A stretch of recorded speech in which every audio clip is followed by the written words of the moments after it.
Welcome back. We're continuing the news. In this evening's edition of A Ray of Hope, the story of a 14-year-old who has made history after being the youngest student ever to be accepted into a Jamaican university. With that story, here's Ken Morgan.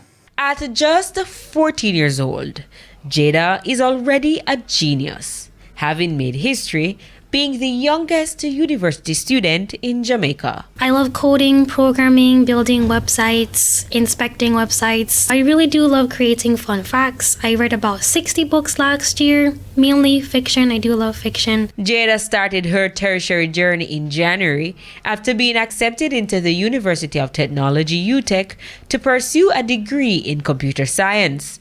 The animal lover and photographer says that she was accepted last August at the age of 13. However, she waited until she was 14 to start. She's been coding since she was 9. My first website I remember was a cat membership form. I love that in just a couple of minutes I could create something that people could see and people could use and that served a purpose. And that main purpose was to convince my parents to buy me a cat. Jada, who spent only 3 years in high school, was mainly homeschooled due to the pandemic.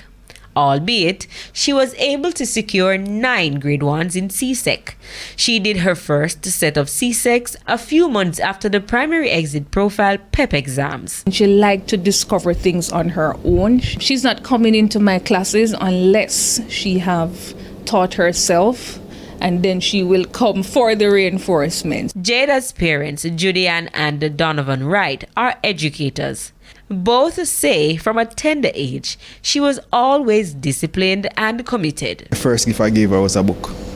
So I was kind of anticipating, and then she started to read it. Once she reached that, she started to play with it first. Then she started to, as soon as she could reach, she started to read it. And even though she's the youngest of her peers, after going to the classes and being able to interact with my lecturers and students, I've slowly gotten very comfortable these past couple of weeks. I've been here 15, going 16 years now, and I've always been saying to the students, read your student handbook. She was accepted now and came to school. She said, sir, I read the book from cover to cover. She's one of the persons who will be an example now in terms of actually problem solving before actually start coding. Mr. Wright says when a child has potential, parents must support their endeavors. You're putting yourself in their shoes, and probably their shoes is bigger than your shoes.